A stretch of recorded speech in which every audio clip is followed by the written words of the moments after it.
നമുക്ക് രേവതിയുടെ സച്ചിയുടെ വരാൻ പോകുന്ന ആഴ്ചയിലെ നല്ലൊരു കഥ കേട്ടാലോ?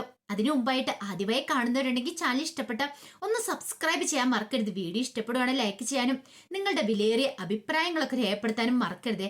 അങ്ങനെ അടുത്ത ആഴ്ചത്തെ വിശേഷത്തിൽ ആദ്യം കാണാനായിട്ട് രേവതി സച്ചിയും കൂടെ പോകുന്നുണ്ട്. അങ്ങനെ ചെന്ന് കഴിയുമ്പോഴാണ് അവർ ആ കാര്യങ്ങളൊക്കെ അറിയണേ. ആദ്യയുടെ പിറന്നാളാന്നുള്ള കാര്യം. ഭാഗ്യത്തിന് സച്ചി ആദ്യക്ക് ഒരു ഡ്രസ്സ് വാങ്ങിയിട്ടുണ്ടായിരുന്നു, അതൊക്കെ കൊടുക്കുകയാണ്. ഈ സമയം ശ്രുതി അവിടെ വന്നിട്ടുണ്ടായിരുന്നു. ശ്രുതി ഒട്ടും പ്രതീക്ഷിച്ച കാര്യമില്ല രേവതി സച്ചി ആദ്യയുടെ പിറന്നാളിന്റെ അന്ന് അങ്ങോട്ടേക്ക് വരുമെന്ന്. ശ്രുതിക്ക് ആകെപ്പാടെ വെപ്രാളമായി. എന്ത് ചെയ്യാൻ പറ്റും? ശ്രുതി പിൻവാതിലിൽ കൂടെ ഓടി പുറത്തിറങ്ങി മാറി നിൽക്കുവാണ്. ദൈവമേ, ഇനിയിപ്പൊ അവരെപ്പോഴാ പോകുന്നതെന്ന് അറിയത്തില്ല. വളരെ സന്തോഷത്തോടുകൂടി ശ്രുതി വന്ന കേക്കൊക്കെ കട്ട് ചെയ്യാനായിട്ട് കേക്കൊക്കെ വാങ്ങിച്ചോണ്ട്. പക്ഷെ എല്ലാം ഒരു നിമിഷം വെള്ളത്തി വരച്ച വര പോലെ ആയിപ്പോയി. എന്തു ചെയ്യണമെന്ന് അറിയത്തില്ലാത്തൊരവസ്ഥയായിപ്പോയി. ഒടുവില് ആദിയെക്കുറിച്ചും ആദിയുടെ ജനനത്തെക്കുറിച്ചുള്ള ഒരു കള്ളക്കഥകളും കാര്യങ്ങളും ഒക്കെ വിമല രേവതിയോട് സച്ചിയോടും പറഞ്ഞു കൊടുക്കണം. അപ്പൊ ആദിയുടെ അമ്മ വരാത്തതിന് കാരണം എന്താന്ന് ചോദിച്ചപ്പോഴാ പറഞ്ഞേ, ചെറുപ്പത്തിലെ കല്യാണം കഴിപ്പിച്ചു വിട്ടാണ് ആദി അമ്മയുടെ. പക്ഷെ എന്ത് ചെയ്യാൻ പറ്റും? കുറച്ചാൾ കഴിഞ്ഞപ്പോഴത്തേനും ആദിയുടെ അച്ഛൻ മരിച്ചുപോയി. ഞങ്ങളൊക്കെ നിർബന്ധിച്ച് കെട്ടിച്ച അവൾക്ക് ആ വിവാഹത്തിന് പോലും താല്പര്യമില്ലായിരുന്നു. ഒടുവില് അവൾ ഇവിടുന്ന് ഗൾഫിലേക്ക് പോയത് അതുകൊണ്ടൊക്കെയാ. ഇപ്പൊ ഇവനെ ഞാനാ നോക്കുന്നത്. എന്റെ കാലശേഷം എന്ത് ചെയ്യുന്നൊക്കെ അറിയത്തില്ല. അങ്ങനെയൊക്കെ ഒരു കള്ളക്കഥ പറയുന്നുണ്ട്. അതൊക്കെ കേട്ട് കഴിഞ്ഞപ്പോ സച്ചിക്കും രേവതിക്കും ഭയങ്കര സങ്കടം. ദൈവമേ, ഒരു പക്ഷെ ഇനിയിപ്പോ വിമലാന്റിയുടെ കാലം കഴിയുമ്പോ എങ്ങനെയായിരിക്കും ആദ്യയുടെ കാര്യം? ആന്റി ഇത്രയും കാലം നോക്കി, ഇനിയിപ്പോ ആദ്യം നോക്കാനായിട്ട് ആരായിരിക്കും ഉണ്ടായിരിക്കുക? ആ സമയം വിമല പറയുകയും ചെയ്തു, ഇപ്പൊ പഴയതുപോലെ ഒന്നും അല്ല. ഇപ്പൊ മോൾക്ക് ആദ്യയോട് താല്പര്യമൊക്കെ ഉണ്ട്. അല്ലെങ്കിൽ നേരത്തെ കുഞ്ഞിനോട് ഇഷ്ടമൊന്നും ഇല്ലായിരുന്നു. തനിക്ക് ഇഷ്ടപ്പെടാത്തൊരു വിവാഹം ആയതുകൊണ്ട് കുഞ്ഞിനോട് അത്ര സ്നേഹമൊന്നും ഇല്ലായിരുന്നു. ഇനിയിപ്പോ കുറച്ചാൾ കഴിയുമ്പോഴത്തേനും അവള് വരുമായിരിക്കും, അവള് നോയിക്കോളും എന്നൊക്കെ പറയുന്നുണ്ട്. പക്ഷെ സച്ചിയുടെയും രേവതിയുടെയും ഒക്കെ മനസ്സിൽ ഭയങ്കര വിഷമായിരുന്നു. ഒരു പക്ഷെ അവര് തിരികെ വന്നില്ലെങ്കിൽ ഇപ്പം വിമലയ്ക്ക് എന്തെങ്കിലും സംഭവിച്ചു പോയാൽ ആദ്യം ഒറ്റപ്പെട്ടു പോലെ എന്തായി തീരും എന്നൊരു ടെൻഷനാ. എന്ത് ചെയ്യണമെന്ന് പോലും അറിയത്തില്ലാത്തൊരവസ്ഥയായിരുന്നു. ആ സമയം ചന്ദ്രമതിക്കോ കുറച്ച് കുട്ടികളെ ഡാൻസ് ക്ലാസ്സിലേക്ക് കിട്ടി. അതിന്റെ സന്തോഷത്തിലായിരുന്നു. ചന്ദ്രമതി ഒരിക്കലും പ്രതീക്ഷിച്ചില്ല. ഡാൻസ് ക്ലാസ് തുടങ്ങി കുറച്ച് ദിവസം പിന്നിട്ടാലും കുട്ടികൾ ആരും വന്നിട്ടുണ്ടായിരുന്നില്ല. അപ്പൊ അതിന്റെ ഒരു ടെൻഷൻ ഉണ്ടായിരുന്നു. അതിന് വേണ്ടിയിട്ട് ചന്ദ്രമതി ചില ട്രിക്സ് ഒക്കെ പ്രയോഗിച്ചു. 1 മാസത്തെ ഫീസ് വേണ്ട. കുട്ടികളൊക്കെ വന്നു. കുറെ കുട്ടികളായി കഴിഞ്ഞപ്പോ ചന്ദ്രമതിക്ക് സന്തോഷം. ആ സമയത്താണ് അവിടേക്ക് ഒരു കാമുകനും കാമുകനും കൂടെ വരുന്നേ. അവർക്ക് പുറത്തു വെച്ച് സംസാരിക്കാനൊന്നും പറ്റത്തില്ല. അപ്പൊ ഈ ഡാൻസ് ക്ലാസ് കണ്ടപ്പോ രണ്ടുപേരും കൂടെ വന്നു. ഡാൻസ് പഠിക്കുകയും ചെയ്യാം, അവർക്ക് പ്രണയിക്കുകയും ചെയ്യാം. അതായിരുന്നു നമ്മുടെ ഉദ്ദേശം. ചന്ദ്രമതി പക്ഷെ അതൊന്നും നോക്കി പോലില്ല. ചന്ദ്രമതിക്ക് അതിന്റെ ആവശ്യമില്ല. ചന്ദ്രമതി നോക്കിയപ്പോ തനിക്ക് കുട്ടികൾ വന്നാൽ മതി, പിന്നെ അവര് കാമുകന്മാരാന്നുള്ള കാര്യം ചന്ദ്രമതിക്ക് അറിയത്തുണ്ടായിരുന്നില്ല. അങ്ങനെ അവരും ഡാൻസ് ക്ലാസ് ജോയിൻ ചെയ്തു. ചന്ദ്രമതി ഭയങ്കര സന്തോഷത്തോടു കൂടിയിട്ടാണ് കുട്ടികളൊക്കെ ക്ലാസ് എടുക്കുന്നത്. അങ്ങനെ നല്ലവണ്ണം തന്നെ ക്ലാസ് എടുത്ത് പഠിപ്പിച്ച് കൊടുക്കുന്നുണ്ട്. ഇതേ സമയം ചന്ദ്രമതിയെ സോപ്പിടാനായിട്ട് ആ കാമുകനും കാമുകയും കൂടെ തീരുമാനിച്ചു. ആ 2 കുട്ടികൾ, ആ ചെറങ്കൊച്ചും പെങ്കൊച്ചും കൂടെ ചന്ദ്രമതിയെ പുകഴ്ത്തി പറയുന്നുണ്ട്. പണ്ട് മുതലേ ചന്ദ്രമതിക്ക് ഒരു സൂക്കുണ്ട്. ആരെങ്കിലും 2 വാക്ക് തന്നെ കുറിച്ച് നല്ലതായിട്ട് പറഞ്ഞിട്ടുണ്ടെങ്കിൽ പിന്നെ ഭയങ്കരമായിട്ടും കൂടെ പൊങ്ങും. പിന്നെ അവരെ കുറിച്ച് നല്ലൊരു അഭിപ്രായമായിരിക്കും ചന്ദ്രമതിക്ക്. അതിവർക്ക് മനസ്സിലാവുകയും ചെയ്തായിരുന്നു. അങ്ങനെ ചന്ദ്രമതിയെ ശരിക്കും അവർ വീഴിക്കുവതേ. അവർക്ക് പ്രണയിക്കാനായിട്ട് വേറെ സ്ഥലമില്ല. വേറൊരിടത്തും പോയിരുന്ന് പ്രണയിക്കാൻ പറ്റില്ല. വീട്ടുകാരറിഞ്ഞ് പിടിക്കും. ഇതാവുമ്പോ പിന്നെ ആർക്കും ഒരു സംശയം തോന്നില്ല. അതുകൊണ്ടാണ് 2 പേരും കൂടെ അവിടേക്ക് വന്നത്. ഇതേ സമയം രേവതി സച്ചിയും കൂടെ പിറന്നാളൊക്കെ കഴിഞ്ഞും കൂടെ പോയി കഴിഞ്ഞപ്പോ ശ്രുതി അങ്ങോട്ട് കയറി വരുക.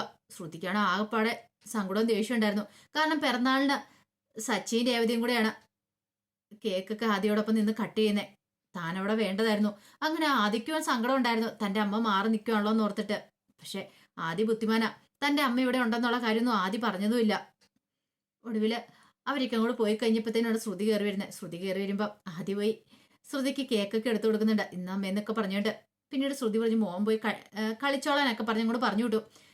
ആദ്യയുടെ കുറച്ച് ഫ്രണ്ട്സ് ഒക്കെ വന്നിട്ടുണ്ടായിരുന്നു. അവരോടൊപ്പം ആദ്യം സന്തോഷത്തോടെ അങ്ങോട്ട് പോയി. ശ്രുതിക്ക് ഭയങ്കര ദേഷ്യം. ശ്രുതി വിമല എടുത്തിട്ട് കൊടയാണ്. നിങ്ങൾക്ക് എന്തിന്റെ കേടായിട്ടാ നിങ്ങൾ അങ്ങനെ കഥകളൊക്കെ പറഞ്ഞേ? ഇതിന്റെ ആവശ്യം വല്ലതും ഉണ്ടായിരുന്നോ? എന്ത് പരിപാടി അമ്മയെ കാണിച്ചത്? അവരിങ്ങോട്ടേക്ക് വന്നിരിക്കുന്നു. അമ്മ ഒറ്റൊരുത്ത് കാരണം ആ സച്ചിൻ രേവതി ഇങ്ങോട്ട് വന്നേ. അവരോട് വരുമ്പോ സ്നേഹത്തോടെ പെരുമാറില്ലെന്ന് ഞാൻ പറഞ്ഞിട്ടുള്ളതല്ലേ? അവരിവിടുന്ന് ഇറക്കി വരണമായിരുന്നു. അതൊന്നും ചെയ്യാതെ അവരെ വീട്ടിൽ വിളിച്ചു കയറ്റി അങ്ങനെയാ ഇങ്ങനെയാന്നൊക്കെ പറഞ്ഞുകൊണ്ട് വായി വന്ന ചീത്ത എല്ലാം പറഞ്ഞു. വിമല ഒടുവിൽ പറഞ്ഞു, ഇടി ഞാൻ എന്ത് ചെയ്യാനാ? ഞാൻ വിളിച്ചിട്ടല്ല അവര് വന്നേ. അവര് വന്നു കഴിയുമ്പോ ഇറങ്ങിപ്പോകാൻ പറയാൻ എനിക്ക് പറ്റില്ല. എന്നെ പല ആപത്തിൽ നിന്ന് രക്ഷിച്ചിട്ടുള്ള സച്ചിൻ രേവതി, അതുകൊണ്ട് എനിക്ക് അതൊന്നും പറ്റില്ല എന്ന് പറഞ്ഞു. ഒടുവിൽ ശ്രുതി പറഞ്ഞു, ഇനി ഇതിന്റെ പേരിൽ എന്തെങ്കിലും പ്രശ്നം ഉണ്ടാക്കിയിട്ടുണ്ടെങ്കിൽ അപ്പൊ ഞാൻ പറയാന്നൊക്കെ പറഞ്ഞൊരു ശ്രുതി ഏഷ്യപ്പെട്ട് അങ്ങോട്ട് പോകുന്നത്. ആ സമയം രേവതിക്കാണ് ആകെപ്പാടെ ടെൻഷൻ. ശേ, ആദ്യയുടെ കാര്യം ഓർത്തിട്ട് ഒരു സമാധാനവും ഇല്ല. ഇനിയിപ്പോ എന്ത് ചെയ്യും? ഒടുവിൽ സച്ചിയോട് പറഞ്ഞു, സച്ചേട്ടാ നമുക്ക് ആദ്യം ദത്തെടുത്താലോ? ദത്തെടുക്കാനോ? അതെ. ഒരു പക്ഷെ വിമലാന്റിക്ക് എന്തെങ്കിലും സംഭവിച്ചിട്ടുണ്ടെങ്കിൽ ആദ്യം ഒറ്റയ്ക്കായി പോവില്ലേ, നമുക്ക് അവനെ വീട്ടിൽ കൊണ്ടുവന്ന് വളർത്താന്ന് പറയാണ്. സച്ചി പറഞ്ഞു, കാര്യമൊക്കെ കാര്യം, പക്ഷെ ബാക്കിയുള്ളവരും കൂടെ സമ്മതിക്കണ്ടേ? നമുക്ക് അച്ഛനോട് ചോദിക്കാം, അച്ഛന്റെ അനുമതി കിട്ടിയാൽ പിന്നെ പ്രശ്നമില്ലല്ലോ. അത് കേട്ടപ്പോൾ രേവതി പറഞ്ഞു, ശരിയാ, ഒരു കാര്യം ചെയ്യാം, അതിനു മുമ്പ് ക്ഷേത്രത്തിൽ പോകണം, ക്ഷേത്രത്തിൽ പോയിട്ട് ഒക്കെ ഒന്ന് പ്രാർത്ഥിക്കാന്ന് പറയണം. അങ്ങനെ സച്ചിയും കൂട്ടി ക്ഷേത്രത്തിലേക്ക് പോയി. അവിടെ പോയി പ്രാർത്ഥിച്ചിട്ട് രേവതി എന്ത് ചെയ്യണം, ഒരു പേപ്പറിനകത്ത് എഴുതുവേണം, ദത്തെടുക്കണം എടുക്കണ്ടെന്ന്. അങ്ങനെ അത് അവിടെ കൊണ്ട് ഇട്ട് കഴിഞ്ഞപ്പോൾ ദത്തെടുക്കണ്ടെന്നാ വന്നേ. അപ്പൊ രേവതിക്ക് ഭയങ്കര സങ്കടമായി. സച്ചി പറഞ്ഞു, നീ ഇതൊന്നും കാര്യമാക്കേണ്ട കാര്യമില്ല, പിന്നെ ദത്തെടുക്കണ്ടെന്ന് അങ്ങനെ വന്ന ഉടനെ നീ വിഷമിക്കേണ്ട കാര്യമൊന്നുമില്ല, നമുക്ക് അവനെ നോക്കി വളർത്താന്നേ, നമ്മുടെ വീട്ടിൽ അവൻ സന്തോഷത്തോടെ വളർന്നോളും. വിമലാന്റിക്ക് എന്തെങ്കിലും സംഭവിച്ചു കഴിഞ്ഞാലോ, അല്ല അവനെ നമ്മൾ കൂട്ടിക്കൊണ്ട് വരുമ്പോൾ ആന്റി തനിച്ചായി പോയില്ലേ, ഒരു കാര്യം ചെയ്യാം, നമുക്ക് ആന്റിയെ അച്ഛമ്മ എടുത്തോണ്ടേ ആക്കാം, അച്ഛമ്മയ്ക്ക് ഒരു കൂട്ടാവൂലോ. ദേവതി പറഞ്ഞു, അത് ശരിയായിട്ടുള്ള കാര്യമെന്ന് പറയണ. അങ്ങനെ അവര് വീട്ടിലേക്ക് വന്നു. കുറെ സമയം കഴിഞ്ഞപ്പോൾ സച്ചി ദേവതയും കൂടെ അങ്ങനെ തീരുമാനങ്ങളൊക്കെ എടുത്ത് രവീന്ദ്രനെ വിളിക്കുകയാണ്. രവീന്ദ്രനെ വിളിച്ചിട്ട് പറഞ്ഞു, അച്ഛ എനിക്ക് ചില കാര്യങ്ങളൊക്കെ പറയാനുണ്ടെന്ന് പറയണം. അത് കേട്ടപ്പോൾ രവീന്ദ്രൻ ചോദിച്ചു, എന്താടാ? അതെ, അമ്മയെ എല്ലാരും കൂടെ വിളിക്കാൻ പറയണം. ആ സമയം ശ്രുതി മാത്രം എത്തിയിട്ടുണ്ടായിരുന്നില്ല, ശ്രുതി, ശ്രീകാന്ത്, വർഷയൊക്കെ ഉണ്ടായിരുന്നു. ചന്ദ്രമതി അങ്ങോട്ടേക്ക് വന്നു. അങ്ങനെ വന്നു കഴിഞ്ഞപ്പോഴാണ് സച്ചി ആ കാര്യങ്ങൾ പറയണേ, ആദിയുടെ കാര്യത്തെക്കുറിച്ച്, ആദിയുടെ വീട്ടിലെ അവസ്ഥയെക്കുറിച്ചും ആദിയുടെ അച്ഛൻ മരിച്ചു പോയതെല്ലാം പറയണം. ചന്ദ്രമതി പറഞ്ഞു, ഓ അപ്പം അവന് അച്ഛനും അമ്മയില്ല, രണ്ടുപേരും ഇല്ലല്ലേ എന്നൊക്കെ ചോദിക്കണേ. രവീന്ദ്രൻ പറഞ്ഞു, നീ എന്തിനാ ചന്ദ്രൻ ഇങ്ങനെയൊക്കെ പറയുന്നേ, അതൊരു പാവം കുട്ടിയല്ലേ, അതിന് നീ ഇങ്ങനെ പറയേണ്ട കാര്യമൊക്കെ ഉണ്ടോ? രവീന്ദ്രൻ ചോദിച്ചു, എന്താടാ ഇപ്പൊ ഇങ്ങനെ പറയാൻ കാരണം? അത് പിന്നെ എന്റെ മനസ്സിൽ ചില തീരുമാനങ്ങളൊക്കെ ഉണ്ട്. എന്ത് തീരുമാനമാ? അവനെ അങ്ങ് ദത്തെടുത്താലോന്ന്. ഈ സമയത്താണ് ശ്രുതി അങ്ങോട്ടേക്ക് വരുന്നത്. ശ്രുതി അത് കേട്ടു. ശ്രുതി ഒരു നിമിഷം ഞെട്ടിത്തെരിച്ച് പുറത്തന്നെ നിൽക്കുവാണ്, അകത്തേക്ക് കയറാതെ. കാരണം കേട്ടത് വിശ്വസിക്കാൻ പോലും ശ്രുതിക്ക് പറ്റിയില്ല. ഒടുവില് ചന്ദ്ര പറഞ്ഞു, ദത്തെടുക്കാനായിട്ട്? അതെ, അതൊന്നും ഇവിടെ പറ്റില്ല, ഇത് സത്രമൊന്നുമല്ല, കാണുന്നവരെയൊക്കെ വിളിച്ചോണ്ട് ഇവിടെ കയറ്റാനായിട്ട് നിനക്കൊക്കെ നാണമില്ലേ എന്നൊക്കെ ചോദിക്കുകയാണ്. അത് കേട്ടപ്പം ശ്രുതി പറഞ്ഞു, അല്ല അതിന്റെ അച്ഛൻ മരിച്ചുപോയി, അമ്മയില്ലേ, അമ്മയ്ക്ക് നോക്കിയാലനാ. അത് പറഞ്ഞല്ലോ, അമ്മയ്ക്ക് ഇവനെ വേണ്ട പോലും. ഓഹോ, അപ്പൊ അവള് സുഖം തേടി പോയിരിക്കൂലേ. അങ്ങനെയൊക്കെ പറഞ്ഞു കഴിയുമ്പോഴത്തേനും ഇത് കേട്ട് പുറത്തുനിന്ന് ശ്രുതിയുടെ കണ്ണൊക്കെ നിറഞ്ഞു. ദൈവമേ, തന്നെ കുറിച്ച് ശ്രുതി ഇങ്ങനെയൊക്കെ പറഞ്ഞുകൊണ്ടിരിക്കണേ. പക്ഷെ ശ്രുതിക്ക് കാര്യങ്ങളൊന്നും അറിയത്തില്ല. ഒടുവില് ചന്ദ്രമതി പറഞ്ഞു, ഈ വീട്ടിൽ ഇത് പറ്റില്ല, ഇത് എന്റെ വീടാ, ഞാൻ തീരുമാനിക്കും എന്ത് ചെയ്യണമെന്ന്. അപ്പോഴേക്കും സച്ചി പറഞ്ഞു, അമ്മയുടെ തീരുമാനം ആർക്ക് വേണം, ഞങ്ങൾക്ക് അച്ഛന്റെ തീരുമാനം അറിഞ്ഞാൽ മതി. ആ സമയം രവീന്ദ്രൻ പറഞ്ഞു, എടാ അതിന്റെ അമ്മൂമ്മ സമ്മതിക്കുവോ ആദിയുടെ? അതെ, അവരോട് നമ്മൾ സംസാരിക്കാം. ഒരു കാര്യം ചെയ്യാം, നീ ആദ്യം അവരോട് വിളിച്ച് സമ്മതം ചോദിക്കുക, അതിനുശേഷം എൻ്റെ അടുത്തേക്ക് വാ. എനിക്ക് സമ്മതക്കുറവൊന്നുമില്ല, അവർ സമ്മതിക്കുവാണെങ്കിൽ എനിക്ക് സമ്മതമാണെന്ന് പറഞ്ഞു. അതുകൂടെ കേട്ട് കഴിഞ്ഞപ്പോൾ ശ്രുതിയുടെ നെഞ്ചു പൊട്ടി. എന്ത് ചെയ്യണമെന്ന് പോലും ശ്രുതിക്ക് അറിയില്ല. പെട്ടെന്ന് ശ്രുതി അങ്ങോട്ട് കയറി വരുവാണ്. രേവതിക്ക് സച്ചിക്ക് സന്തോഷമായി. ഇതെന്താ എല്ലാരും കൂടെ ചേർന്ന് എന്തൊക്കെയോ തീരുമാനങ്ങൾ എടുക്കുവാന്ന് തോന്നല്ലോ. ആ സമയം ശ്രുതിയാണ് കാര്യങ്ങളൊക്കെ പറയണേ, ആദിയുടെ കാര്യത്തെക്കുറിച്ചൊക്കെ. അവനെ ഇങ്ങോട്ട് കൊണ്ടുവരുവന്ന്. ഇത് കേട്ടപ്പോൾ ശ്രുതി പറഞ്ഞു, അല്ല അവനെ ഇവിടെ കൊണ്ടുവന്ന് നോക്കേണ്ട കാര്യമുണ്ടോ? കുറച്ചാള് കഴിയുമ്പോൾ അവന്റെ അമ്മ വന്നു കഴിയുമ്പോൾ അവനെ ചിലപ്പം അങ്ങോട്ട് കൂട്ടിക്കൊണ്ട് പോവുക ചെയ്യത്തില്ലേ, അത് ശരിയായിട്ടുള്ളൊരു കാര്യമാണോ എന്നൊക്കെ ചോദിക്കുന്നുണ്ട്. അതുപോലെ നിങ്ങൾക്കൊരു കുട്ടി പറഞ്ഞു കഴിഞ്ഞിട്ടുണ്ടെങ്കിൽ അവനെ പിന്നെ നിങ്ങൾ നോക്കത്തൊന്നും ഇല്ലാന്ന് പറഞ്ഞു. പക്ഷെ രേവതി പറഞ്ഞു, ഏയ് അങ്ങനെയൊന്നും അല്ല, ഞങ്ങൾക്ക് എത്ര കുട്ടികൾ വന്നാലും അവനായിരിക്കും ഞങ്ങളുടെ മൂത്ത മോൻ എന്നൊക്കെ പറയാ. ശ്രുതിക്ക് ആ പിടിവെള്ളിയും നഷ്ടപ്പെട്ടു. ഇനി എന്ത് ചെയ്യണമെന്ന് അറിയത്തില്ല. വല്ലാത്തൊരവസ്ഥയായി പോയി ശ്രുതിയുടെ മനസ്സിൽ. ഒടുവിൽ ശ്രുതി മുറിയിലേക്ക് എന്നിട്ട് വിമലയെ വിളിക്കണം. ഇപ്പൊ അമ്മയ്ക്ക് സമാധാനമായല്ലോ എന്നൊക്കെ പറഞ്ഞ് വിമലയോട് ദേഷ്യപ്പെടുവാണ്. നീ കാര്യം പറയടി. ആ സച്ചിൻ രേവതി ആദ്യം ദത്തെടുക്കാനായിട്ട് ഒരുങ്ങുന്നുണ്ട്. ഒരു കാര്യം ഞാൻ പറഞ്ഞേക്കാം, അവർ ഈ കാര്യം പറഞ്ഞാൽ അങ്ങോട്ടേക്ക് വന്നിട്ടുണ്ടെങ്കിൽ അവരെ വീടിനകത്തേക്ക് പോലും കയറ്റില്ല, അവരെ ആ സെക്കൻഡിൽ തന്നെ അടിച്ചിറക്കണം.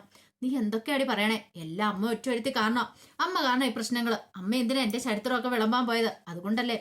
എടി അതിന് ഞാൻ നിന്റെ പേരൊന്നും പറഞ്ഞില്ല. പക്ഷേങ്കിൽ അവർക്കിപ്പോ ആദ്യയോട് ഭയങ്കര സെന്റിമെന്റ്സ്. ആദ്യം ഇങ്ങോട്ട് കൂട്ടിക്കൊണ്ട് വരണം പോലും. അങ്ങനെ എന്തെങ്കിലും സംഭവിച്ചാൽ അറിയാലോ, പിന്നെ എന്റെ ജീവിതം തൊലയുന്നേ. അങ്ങനെ വന്നാൽ പിന്നെ ഒന്നിനെ ഞാൻ വെറുതെ വിടത്തില്ല, ഞാൻ കാണിച്ചു തരും. ആദ്യം നിങ്ങൾ എന്റെ ജീവിതം നശിപ്പിച്ചു, വീണ്ടും എന്റെ ജീവിതത്തിൽ തലയിടാൻ വന്നാണ്ടല്ലോ. അങ്ങനെയൊക്കെ പറഞ്ഞ് കുറെ ദേഷ്യപ്പെട്ട് ഫോണും കൂടെ കട്ട് ചെയ്യണം. വിമലയ്ക്ക് ഭയങ്കര സങ്കടമായിപ്പോയി. ഇനി പറഞ്ഞിട്ടൊന്നും ഒരു കാര്യമില്ല എന്ന് മനസ്സിലായി. പിന്നീട് സച്ചി രേവതിയോട്, നീ ഒരു കാര്യം ചെയ്യുക, വിമലാന്റിയെ വിളിച്ചു നോക്കുക. ആദ്യം ദത്തെടുക്കാൻ ഞങ്ങൾക്ക് സമ്മതമെന്ന് പറ, അവനെ വിട്ടു തരുമെന്നൊക്കെ ചോദിക്കാൻ പറയണേ. ഒടുവിൽ രേവതി അങ്ങനെ വിളിച്ചു. പക്ഷെ വിമല കോൾ എടുത്തില്ല. വിമലയ്ക്ക് പേടിയായിപ്പോയി. ആ കാര്യം പറയാൻ വേണ്ടി വിളിക്കുന്നതാന്ന് മനസ്സിലായി. ആദ്യം വന്നിട്ട് ചോദിച്ചു, എന്താ അച്ഛമ്മ, അല്ല എന്താ അമ്മമ്മ കോൾ എടുക്കാത്തെ? അതെ, കോൾ എടുക്കണ്ട, അവര് വിളിച്ചിട്ട് നമ്മൾ കോൾ എടുക്കണ്ടെന്ന് പറയണം. അങ്ങനെയല്ലേ പറയാൻ പറ്റുള്ളൂ, കാര്യം എന്താന്ന് കുഞ്ഞിനോട് പറയാൻ പറ്റില്ലോ. അങ്ങനെ വിമല ആകെപ്പാടെ ടെൻഷനായി പോയി. എന്ത് ചെയ്യണമെന്ന് പോലും വിമലയ്ക്ക് അറിയത്തില്ല. വിമലയ്ക്ക് അറിയാം കുഞ്ഞിനെ പൊന്നുപോലെ അവർ നോക്കുന്നുള്ള കാര്യം. പക്ഷെ അതൊന്നും അല്ല ഇവിടുത്തെ പ്രശ്നം. ശ്രുതിയാണ് കുഞ്ഞിന്റെ അമ്മ. ശ്രുതിക്ക് കൊണ്ടേ നിർത്താനും പറ്റില്ല. ആ ഒരു ടെൻഷൻ ഉണ്ടായിരുന്നു. പിന്നീട് ശ്രുതിയാണെങ്കിൽ മീരയെ കാണാൻ ചെല്ലുക. തന്റെ മനസ്സിന്റെ വിഷമങ്ങളും വേദനകളും എപ്പോഴും ശ്രുതി പോയി പറയുന്ന മീരയോടാണ്. അങ്ങനെ മീരയുടെ അടുത്ത് എന്നിട്ട് കാര്യങ്ങളൊക്കെ പറഞ്ഞു കഴിയുമ്പോഴത്തേനും മീര പറഞ്ഞു, നിന്നെ ആ സമ്മതിച്ചു തന്നിരിക്കുന്നു. എടി, നീ നേരാമൺ ആ കുഞ്ഞിനെ പോയി നോക്കുന്നില്ല, പിന്നെ അവരെ ദത്തെടുത്ത് നോക്കണം, നോക്കട്ടെ, നല്ല കാര്യമല്ലേ. നിന്റെ അമ്മയ്ക്ക് എന്തെങ്കിലും സംഭവിച്ചു പോയാൽ നീ എന്ത് ചെയ്യും? അത് അപ്പോഴല്ലേ. അപ്പൊ ഞാൻ എന്റെ മോനെ കൊണ്ടുവരും. എന്തു പറഞ്ഞു കൊണ്ടുവരും? ഇപ്പൊ തന്നെ നീ കുറെ കള്ളത്തിന്റെ പുറത്താ. ഇനിയിപ്പൊ നീ എന്ത് കള്ളത്തരം പറയും? ഇത് കേട്ടപ്പോ ശ്രുതി പറഞ്ഞു, കള്ളത്തരം പറയാനാണോ ബുദ്ധിമുട്ട്? നിനക്കറിയാലോ ഞാൻ എങ്ങനെയാ കഴിയണേന്ന്. എന്റെ മനസ്സിന്റെ അവസ്ഥ നിനക്കറിയാലോ. എത്രയോ കള്ളത്തരം പറഞ്ഞാൽ ഞാൻ അവിടെ കയറി കൂടിയത്. ഇനിയിപ്പോൾ ആ ജീവിതം നഷ്ടപ്പെടുത്താൻ ഞാൻ ഒരിക്കലും ആഗ്രഹിക്കുന്നില്ല. ഏത് സച്ചി രേവതി വന്നാലും എൻ്റെ ജീവിതം തകർത്തെറിയാൻ ഞാൻ ഒരുക്കമല്ല. അതുകൊണ്ട് ചില കാര്യങ്ങളൊക്കെ തീരുമാനിച്ചിട്ടുണ്ട്. ഒരു കാരണവശാലും ആദ്യം അവരെ ദത്തെടുക്കാൻ പാടില്ല. അങ്ങനെയൊക്കെ പറയാണ്. അങ്ങനെ കുറച്ച് കഴിയുമ്പോഴത്തേനും ശ്രുതി വീട്ടിലേക്ക് പോന്നു. ഈ സമയത്ത് ദേവു രേവതിയെ വിളിക്കുകയാണ്. രേവതിയെ വിളിച്ചിട്ടും ചേച്ചി ഒരു സന്തോഷ വാർത്തയുണ്ട്. എന്താ? ഞാൻ എക്സാം എഴുതിയില്ലായിരുന്നോ, അതിന്റെ റിസൾട്ട് വന്നെന്ന് പറയണം. റിസൾട്ട് വന്നോ? എന്നിട്ടോ? ഞാൻ പാസ്സായി, എനിക്ക് ഫസ്റ്റ് ക്ലാസ് ഉണ്ടെന്ന് പറയണം. ഇത് കേട്ടതും രേവതിക്ക് ഭയങ്കര സന്തോഷം. അപ്പോഴേക്ക് സച്ചി അങ്ങോട്ട് വന്നിട്ട്, ചെന്താ? അതെ, ദേവ് പാസ്സായി, ഫസ്റ്റ് ക്ലാസ് ഡിഗ്രി പാസ്സായെന്നു. അപ്പോഴേക്ക് സച്ചു ഞാഹാ കൊള്ളാലോ. അങ്ങനെ പെട്ടെന്ന് ഫോൺ വാങ്ങി കൺഗ്രാസ് ഒക്കെ പറയുന്നുണ്ട്. അതിനുശേഷം പറഞ്ഞു, ഞങ്ങൾ അങ്ങോട്ടേക്ക് വരുന്നുണ്ട്, നിന്നെ ഒന്ന് കാണാനെന്ന് സച്ചു പറഞ്ഞു. ഫോൺ കട്ട് ചെയ്ത് കഴിഞ്ഞപ്പോൾ രേവതിയോട് പറഞ്ഞു, ഈ സന്തോഷ വാർത്ത നമുക്ക് ഇവിടെ എല്ലാവരോടും പറയണ്ടെന്ന് ചോദിക്കുക. അങ്ങനെ രവീന്ദ്രനോട് എന്നിട്ട് ഈ കാര്യം പറയണം. അപ്പോഴേക്കും രവീന്ദ്രൻ പറഞ്ഞു, കൊള്ളാലോ, അവൾ ആളും ഇടിക്കാണല്ലോ എന്ന് പറയണം. ഇതേസമയം ചന്ദ്രമതി അങ്ങോട്ട് വന്നു. ചന്ദ്രമതി വന്നിട്ട് കാര്യം തിരക്കിക്കഴിഞ്ഞപ്പോ ഇന്ന കാര്യം എന്ന് പറഞ്ഞു. ഓ, അതാണോ ഇപ്പൊ വലിയ കാര്യം? അതിനകത്തൊക്കെ ഇപ്പൊ എന്തിരിക്കുന്നു? ഒരു ഡിഗ്രി പാസ്സായത് വലിയ കാര്യമൊന്നുമില്ല എന്ന് പറഞ്ഞു. ഇതേസമയം ശ്രുതിയും കൂടെ അങ്ങോട്ട് വന്നു. ശ്രുതി പറഞ്ഞു, അത് ശരിയാ, എനിക്കൊക്കെ എത്ര ഡിഗ്രി ഉണ്ട്? 3-4 ഡിഗ്രി ഉണ്ട്. ഡിഗ്രി ഒക്കെ പാസ്സാവാനായിട്ട് എളുപ്പമുള്ള കാര്യമാണ്. പക്ഷെ സച്ചിക്ക് അത് ഒട്ടും അങ്ങോട്ട് ഇഷ്ടപ്പെട്ടില്ല. ശ്രുതി പറഞ്ഞ കാര്യം, നീ കുറെ ഡിഗ്രി വാങ്ങിയിട്ടുണ്ടെങ്കിൽ അതിന്റെ പിന്നിൽ അച്ഛന്റെ വേർപ്പുണ്ട്, നിനക്കറിയാലോ. നീ പറയുമ്പം പൈസ അത് വേണം ഇത് വേണമെന്ന് പറഞ്ഞ് അച്ഛന്റെ കഷ്ടപ്പാടിന്റെ ബലം മുഴുവൻ അനുഭവിച്ച നീ ഒറ്റയെടുത്തനാ. അവസാനം അച്ഛന്റെ റിട്ടയർമെന്റ് കാശും കൊണ്ട് നീ ഓടിക്കളഞ്ഞു. ഇതൊക്കെ ശ്രുതിയുടെ മുഖമൊക്കെ അങ്ങോട്ട് മാറി. പക്ഷെ ദേവുവിന്റെ കാര്യം അങ്ങനെയല്ല. അവള് സമയമില്ലാത്ത സമയത്താ പഠിച്ചുകൊണ്ടിരുന്നേ. അമ്മയെ സഹായിക്കും, പൂകിട്ടും, രാത്രി പാതിരാത്രി സമയത്ത് എന്നിട്ടിരുന്ന് പഠിക്കുന്നത്. വീട്ടിലെ ജോലികളെല്ലാം ചെയ്യും, പൂ കൊണ്ടേ കൊടുക്കാൻ പോകും. അങ്ങനെ ശരിക്കും കഷ്ടപ്പാടറിഞ്ഞ ആ കൊച്ചു വളർന്നു വന്നേ. അതിന് പഠിക്കാനുള്ള സമയം പോലും നേരെ ജോലി കിട്ടുന്നില്ലായിരുന്നു. അതും നിന്നെ തമ്മിൽ ഒരിക്കലും നീ കമ്പയർ ചെയ്യല്, നാണം ഉണ്ടോടാ നിനക്കെന്നൊക്കെ ചോദിച്ചു. അപ്പോഴേക്കും ശ്രുതി പറഞ്ഞു, അത് ശരിയായിട്ടുള്ള കാര്യമാണ് സച്ചി പറഞ്ഞത്. ശ്രുതിക്ക് അങ്ങനെ, പക്ഷെ അങ്ങനെ കഷ്ടപ്പാടുകളൊന്നും ഇല്ലായിരുന്നല്ലോ എന്ന് പറഞ്ഞു. അതും കൂടെ കേട്ടപ്പോ ശ്രുതി ശരിക്കും നാണം കിട്ടുപോയി. പിന്നീട് വർഷയെ ശ്രീകാന്തം വന്നു. അവർക്ക് സന്തോഷമായി. അപ്പോഴേക്കും വർഷ പറഞ്ഞു, അങ്ങനെയാണെങ്കിൽ നമുക്ക് ഇതിന്റെ പേരിൽ ട്രീറ്റ് വെക്കണമല്ലോ എന്ന് പറയാണ്. ചന്ദ്രമതി പറഞ്ഞു, എന്തിന്? അതെ, നല്ലൊരു കാര്യം നടക്കുമ്പോ നമ്മൾ അതിനെ പ്രശംസിക്കണം, അവൾക്ക് സമ്മാനങ്ങളൊക്കെ കൊടുക്കണം. ചന്ദ്രമതി കൊട്ടു അതങ്ങോട്ട് ഇഷ്ടപ്പെട്ടില്ല. പിന്നീട് സച്ചി എല്ലാവർക്കും പോയി മധുരമൊക്കെ മേടിച്ചുകൊണ്ട് കൊടുക്കുന്നുണ്ട്. കാരണം നല്ലൊരു കാര്യം തന്നെ നടന്നിരിക്കുന്നേ. അപ്പൊ അതിനു വേണ്ടിയിട്ട്.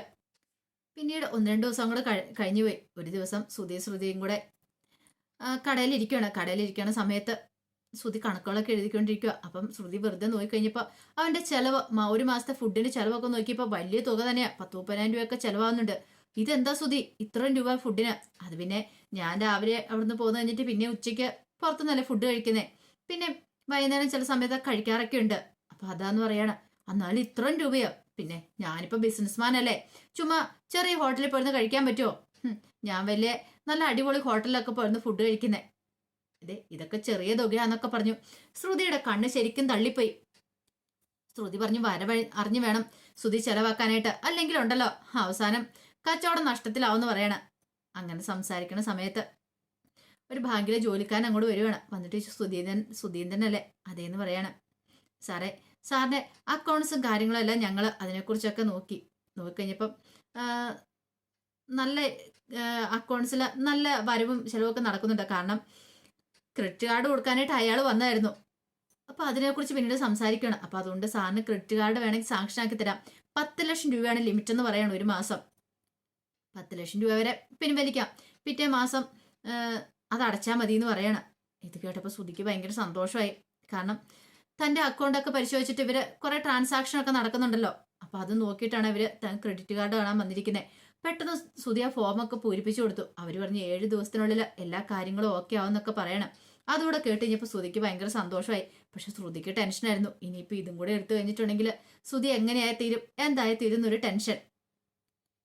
പിന്നീട് ശ്രുതി ഒരു കാര്യം തീരുമാനിച്ചു. ഏതെങ്കിലും ഡോക്ടറെ പോയി കാണണം. ഇതുവരെയായിട്ടും പ്രഗ്നന്റ് ആയിട്ടില്ല. അങ്ങനെ ഒരു ഹോസ്പിറ്റലിലേക്ക് പോവാണ്. ഗൈനക്കോളജിനെ കാണാൻ പോവാണ്. കൂട്ടിന് മീരയും വിളിച്ചു. അങ്ങനെ ചെന്ന് ഡോക്ടറെ കണ്ട് സംസാരിക്കുകയാണ്. ഇതേ സമയം അതേ ഹോസ്പിറ്റലിലേക്ക് രേവതിയും ദേവും കൂടെ വരുന്നുണ്ട്. അപ്പൊ ദേവുവിന് അവിടെ ഒരു ഇന്റർവ്യൂ ഉണ്ടായിരുന്നു. രേവതി ആന്ന് പറഞ്ഞ നീ പഠിച്ചാൽ മതി, ഇന്റർവ്യൂവിനൊന്നും പോകണ്ടെന്ന്. പക്ഷെ ദേവു സമ്മതിച്ചില്ല. എനിക്ക് ഇപ്പൊ പഠിക്കേണ്ട ചേച്ചി, എനിക്ക് എന്തെങ്കിലും ജോലി വേണം, അമ്മയെ സഹായിക്കണം. ഇത്രയും നാളും ചേച്ചിയും കൂടെ സഹായിച്ചല്ലേ കുടുംബം മുന്നോട്ട് പോയത്, ഇനി അത് പറ്റില്ല എന്നൊക്കെ പറഞ്ഞു. അങ്ങനെ അവിടെ ഇന്റർവ്യൂവിന് വരുന്നുണ്ട്. രേവതിയും ദേവും ഒന്നും അവളെ കണ്ടില്ല, ശ്രുതിയെ കണ്ടില്ല. അതുപോലെ തന്നെ ശ്രുതിയും കണ്ടിട്ടുണ്ടായിരുന്നില്ല. ഒടുവിൽ ശ്രുതി അവിടെ കയറി ഡോക്ടർ ചെക്കപ്പ് ഒക്കെ നടന്ന് വേറെ പ്രശ്നങ്ങളൊന്നുമില്ല, കുറച്ച് മരുന്നൊക്കെ കഴിക്കണമെന്ന് പറഞ്ഞു. അപ്പോഴേക്കും രേവതിക്ക് ഒരു കോള് വന്നു. രേവതി എന്ത് ചെയ്തു, ഫോണും വിളിച്ചുകൊണ്ട് പുറത്തേക്ക് ഇറങ്ങിപ്പോയി. പിന്നീടാണ് രേവതി വന്നിട്ട് ദേവനോട് പറയുന്നത്, അതെ അത്യാവശ്യമായിട്ട് കുറച്ച് മാല കെട്ടാനുണ്ട്, എന്നോട് ചെല്ലാൻ പറഞ്ഞു, ഞാനൊന്ന് പോയിക്കോട്ടെ എന്ന് ചോദിക്കുക. ദേവറും ചേച്ചി പോയിക്കോ, ഞാൻ ഇന്റർവ്യൂ കഴിഞ്ഞ് വിളിച്ചേക്കാന്നൊക്കെ പറഞ്ഞു. അങ്ങനെ ഇന്റർവ്യൂവിനായിട്ട് ദേവു പോയി. ദേവു ഇന്റർവ്യൂ എല്ലാം കഴിഞ്ഞ് അങ്ങോട്ട് ഇറങ്ങി വരുമ്പോഴാണ് അവിടെ ഗൈനക്കോളജിന്റെ മുറിയിൽ നിന്ന് ശ്രുതി ഇറങ്ങി വരുന്നുണ്ട്. ഒരു നിമിഷം ദേവു ഞെട്ടിപ്പോയി. ഇനി പ്രഗ്നന്റ് ആണോ എന്നൊരു ചിന്തയൊക്കെ ദേവുവിന്റെ മനസ്സിൽ ഉണ്ടാവുന്നുണ്ട്. കാരണം ശ്രുതി പ്രഗ്നന്റ് ആണെങ്കിൽ അവിടെ വീട്ടിലെല്ലാവരും അറിയണ്ട. പക്ഷെ ഒന്നും പറഞ്ഞല്ലോ. എങ്ങനെയാണെങ്കിലും സാരല്ല, ചേച്ചിയെ വിളിച്ച് സന്തോഷ വാർത്ത പറയാം എന്ന് കരുതിയിട്ട് ദേവു അപ്പൊ തന്നെ രേവതിയെ വിളിക്കുകയാണ്. രേവതിയെ വിളിച്ച് കാര്യങ്ങൾ പറയാണ്. പക്ഷെ രേവതിക്ക് സന്തോഷമായിരുന്നു. പക്ഷെ ശ്രുതി ഇതൊന്നും അറിയുന്നുണ്ടായിരുന്നില്ല, ഇങ്ങനെ ഒരു കാര്യം ഇവിടെ നടക്കുന്നുണ്ടെന്നുള്ള കാര്യം. ശരിക്കും കുഞ്ഞുങ്ങളുണ്ടാകത്തിന് ഡോക്ടറെ കാണാൻ വന്നെന്നുള്ള കാര്യം അവൾക്കല്ലേ അറിയത്തുണ്ടായിരുന്നുള്ളൂ. അപ്പൊ അതിന്റെ വിശേഷങ്ങളൊക്കെ നമ്മൾ കാണാൻ പോകുന്നത്. ഇനിയിപ്പോൾ അതിന് ശേഷം കുറെ സംഭവ വികാസങ്ങളൊക്കെ ഉണ്ട്. അതിനായിട്ട് നമുക്ക് എല്ലാവർക്കും കാത്തിരിക്കാട്ടോ. ഒരിക്കൽ കൂടി എല്ലാവർക്കും ശുഭദിനം നേർന്നുകൊണ്ട് നിർത്തുന്നു. നന്ദി.